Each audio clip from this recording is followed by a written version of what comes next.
Hello friends, आप देख रहे हैं patient education series on cancer. Cancer awareness पर आधारित हमारी इस सीरीज में आपका एक बार फिर बहुत स्वागत है। कैंसर हर रूप में खतरनाक है, पर आज अलार्मिंग स्टेज पर जा पहुंचा है। एक ऐसा कैंसर जिसे साइलेंट किलर कहा जाता है और जिसका नाम कुछ समय पहले तक सिर्फ डेवलप्ड कंट्रीज में ही सुनाई देता था, पर आज इस कैंसर के केसेस इंडिया में तेजी से बढ़ रहे हैं।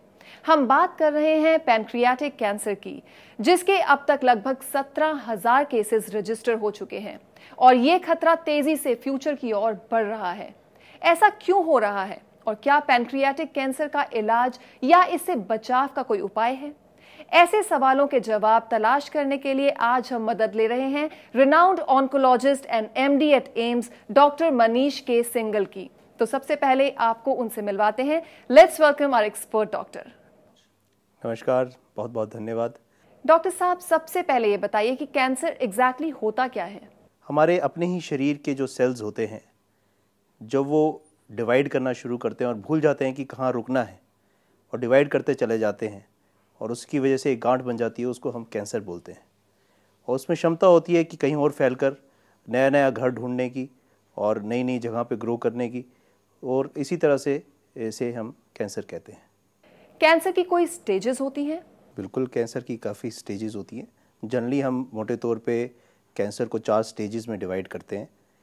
इसमें जो पहली 3 स्टेजेस होती हैं उसको हम जनरली लोकल स्टेज कहते हैं, जिसमें उपचार जड़ तक हो सकता है। और जो 4th स्टेज होती है, जिसे हम लास्ट स्टेज कहते हैं, उसमें जनरली इलाज मुश्किल हो जाता है और उसको हम लास्ट स्टेज कहते हैं। पैनक्रियाटिक कैंसर क्या होता है? देखिए, पैनक्रियाज जो ऑर्गन है वो पाचन शक्ति का ऑर्गन है।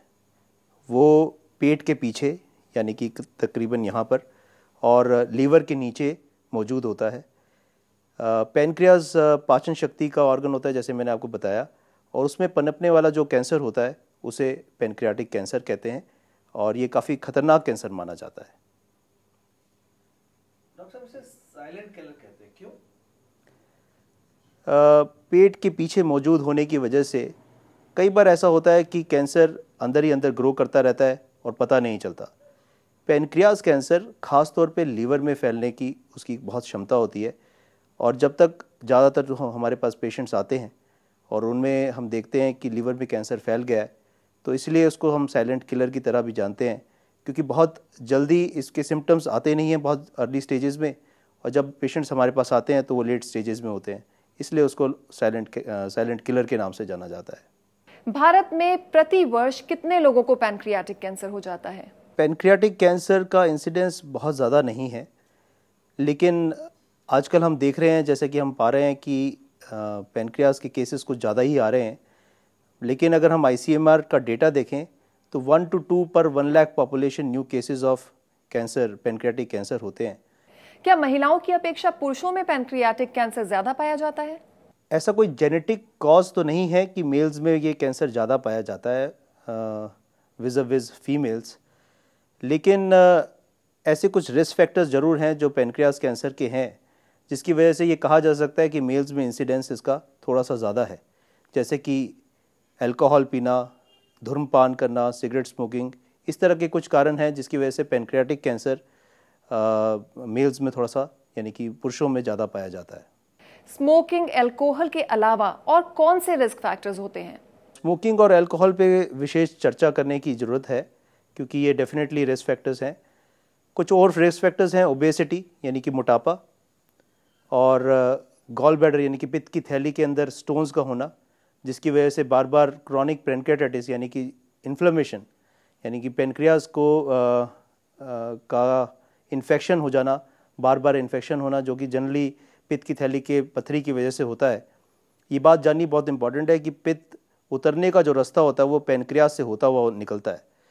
जब पित्त की थैली में पथरी होती है तो पथरी निकलते समय पैनक्रियाज में इन्फ्लेमेशन कॉज कर देती है, यानी कि उसको इन्फेक्ट कर देती है, उसमें इन्फेक्शन हो जाता है, और इसके एपिसोड्स बार बार होने की वजह से भी पैनक्रियाज का कैंसर धीरे धीरे बन सकता है।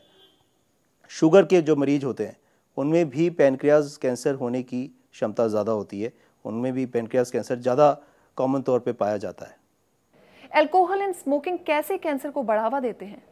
स्मोकिंग के अंदर तो बहुत सारे ऐसे पदार्थ होते हैं, कम से कम 100 से ज़्यादा कार्सिनोजेंस यानी कैंसर कॉजिंग एजेंट जिसे हम कहते हैं, और ये पदार्थ अलग अलग तरीके से बॉडी के अलग अलग हिस्से को अफेक्ट करते हैं।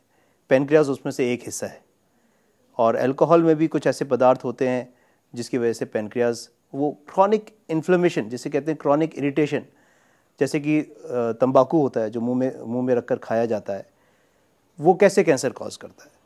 क्रॉनिक इरिटेशन यानी कि बार बार आप चीज़ को तंग कर रहे हैं, किसी चीज़ को छेड़ रहे हैं, उसी तरह से बार बार किसी चीज़ को अगर आप हिट करेंगे तो वो धीरे धीरे करके एक दिन में कोई कैंसर नहीं बनता, बट लगातार उसका सेवन करने से ये कैंसर में चेंज हो सकता है, प्रवृत्त हो सकता है, इसी की वजह से ये कैंसर बनता है।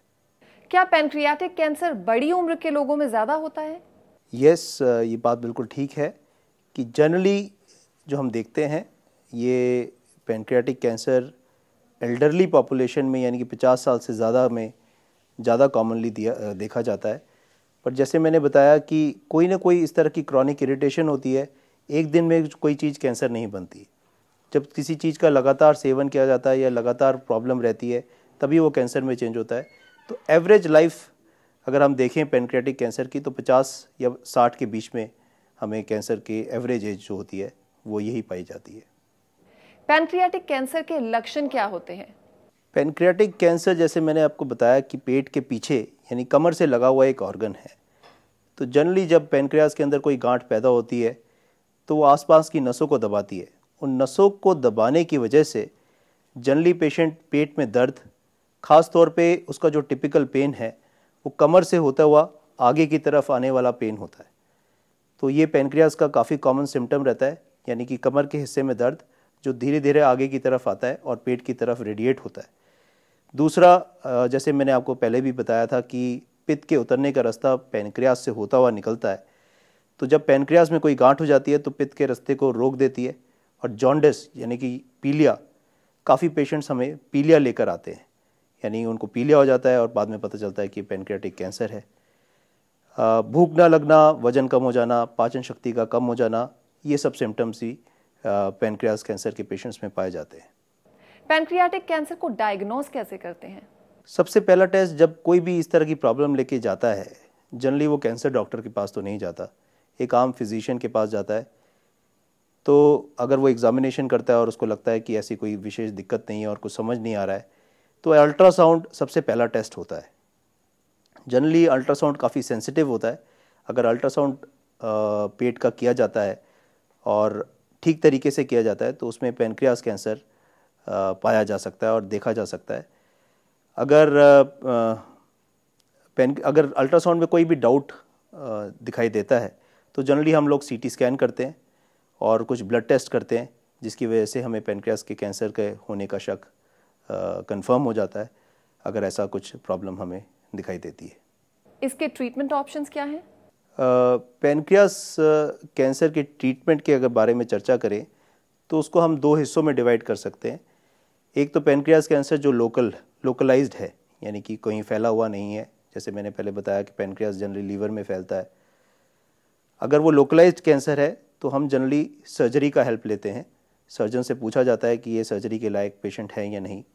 कई बार ऐसा होता है कि आसपास काफ़ी सारी नसें होती हैं, उसकी वजह से सर्जरी होना थोड़ा मुश्किल हो जाता है, जबकि वो लोकल स्टेज में होता है। तो उसमें हम कई बार कीमोथेरेपी करके उसको छोटा करके फिर सर्जरी करते हैं, और सर्जरी के बाद ताकि कैंसर वापस ना आए उसके लिए कीमोथेरेपी और बाद में रेडियोथेरेपी का यूज़ किया जाता है। उससे वापस आने की क्षमता 0 तो नहीं होती, बट काफ़ी कम हो जाती है। और अगर स्टेज 4 है, यानी फैला हुआ कैंसर है, तो जनरली उसमें कीमोथेरेपी के उपयोग से ही ट्रीटमेंट किया जाता है। पैनक्रियाटिक कैंसर से पीड़ित व्यक्ति को क्या करना चाहिए या उसके पास क्या ऑप्शंस होते हैं?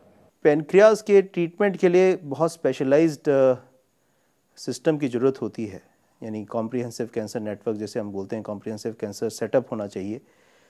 आम सर्जन्स पैनक्रियाज के कैंसर का ऑपरेशन नहीं कर सकते। ये काफ़ी मेजर ऑपरेशन माना जाता है और इसमें छोटी आंत भी निकालनी पड़ती है, पैनक्रियाज को भी निकालना पड़ता है, पित्त के उतरने का रास्ता भी अलग से बनाना पड़ता है, फिर आंत को आंत से जोड़ना पड़ता है। तो it's a very big operation. And इसमें जैसे मैंने बताया, कैंसर का ऑपरेशन कोई आम ऑपरेशन नहीं होता है। उसमें एक फ्री मार्जिन भी लेना पड़ता है और देखना पड़ता है कि आप अंदर कुछ भी ना छोड़ें, कैंसर का कोई भी अंश पीछे नहीं रहना चाहिए, नहीं तो ऐसी सर्जरी का कोई फ़ायदा नहीं होता। टोटल सर्जरी होनी चाहिए। तो जनरली इस ट्रीटमेंट के लिए ज़्यादातर सुविधा शहरों में है या बड़े शहरों में है। छोटे शहरों में अभी तक इसकी पूरी सुविधा तो नहीं आई है, हाँ, लेकिन बड़े शहरों में इसकी पूरी सुविधा है। और ऑपरेशन के बाद जैसे मैंने बताया, कीमोथेरेपी और रेडियोथेरेपी से इलाज होता है। इसकी सुविधा भी अभी तक बड़े शहरों में ही है, छोटे शहरों में अभी तक इसकी सुविधा अफसोस अभी तक नहीं है। पैनक्रियाटिक कैंसर को प्रिवेंट कैसे कर सकते हैं? बहुत ज़्यादा कुछ करने के, प्रिवेंशन करने के लिए तो नहीं है, बट जैसे कुछ रिस्क फैक्टर्स जो मैंने बताए हैं, शराब का अधिक सेवन करना, धूम्रपान का सेवन करना, एक्टिव नहीं रहना या ओबेसिटी यानी मोटापा, इन सब से तो बचा ही जा सकता है। ये तो सिंपल सी चीज़ें हैं जो कि की जा सकती हैं। और पहला कदम तो आई थिंक यही होना चाहिए किसी का भी कि इन सब चीज़ों से it should be a big no. And इसके अलावा अपने सिम्टम्स को इग्नोर ना करना, यानी अगर आप में कोई दिक्कत है, कोई आपको विशेष प्रॉब्लम हो रही है, तो उसे इग्नोर ना करें, डॉक्टर को दिखाएं। अल्ट्रासाउंड तो आजकल छोटे छोटे गाँव में भी अवेलेबल है, अल्ट्रासाउंड करवा लें। अगर कोई दिक्कत आपको लग रहा है कि थोड़ी लंबी चल रही है, ठीक नहीं हो रही है, तो एक अल्ट्रासाउंड करवाने में हिचक महसूस ना करें। सिंपल इन्वेस्टिगेशन है, कुछ ब्लड टेस्ट है, और अगर आपको लगता है कि प्रॉब्लम तब भी सॉल्व नहीं हो रही है तो किसी अच्छे डॉक्टर को या थोड़ी बड़ी जगह पे जाकर दिखाएं या अच्छी जगह पे दिखाएं। और सीटी स्कैन वगैरह अगर करवाने की ज़रूरत है तो उससे पीछे ना हटें। हम लोग काफ़ी बार देखते हैं कि लोग इन्वेस्टिगेशन नहीं कराना चाहते, अपनी प्रॉब्लम को इग्नोर करते हैं लंबे टाइम तक, तभी ये प्रॉब्लम आगे बढ़ जाती है। क्या ट्रीटमेंट के बाद पेशेंट अपनी नॉर्मल लाइफ जी सकता है? ट्रीटमेंट के बाद थोड़ी बहुत प्रॉब्लम्स तो ज़रूर आती हैं। रिकवरी टाइम ऑलमोस्ट कई बार 6 महीने से साल भर भी होता है, लेकिन धीरे धीरे बॉडी हमारी ऐसी बनी है, भगवान ने ऐसी बनाई है कि धीरे धीरे अडेप्ट कर लेती है आप। और जैसे मैंने बताया कि पैनक्रियाज निकलने के बाद ऐसे भी कुछ पेशेंट्स हैं जिनका पूरा पैनक्रियाज निकाल दिया जाता है। जनरली पैनक्रियाज का उतना ही हिस्सा निकाला जाता है जिसमें कैंसर होता है और बाकी हिस्सा वापस जोड़ दिया जाता है हाथ से। लेकिन ऐसे भी पेशेंट्स हैं जो बिना पैनक्रियाज के भी जीते हैं। कुछ प्रॉब्लम्स आती हैं, बट लाइफस्टाइल मॉडिफिकेशन के साथ आदमी सीख जाता है कि कैसे नॉर्मल ज़िंदगी बितानी है। मैं ये तो नहीं कहूँगा कि बिल्कुल कोई प्रॉब्लम नहीं आती है, डेफिनेटली प्रॉब्लम्स आती हैं, लेकिन ज़िंदगी से बड़ा कुछ नहीं है। और धीरे धीरे करके बॉडी अपने आप को अडेप्ट करती है, आप भी बॉडी के साथ अडेप्ट होते हो, और कुछ लाइफस्टाइल मॉडिफिकेशंस के साथ एक अच्छी ज़िंदगी बिताई जा सकती है।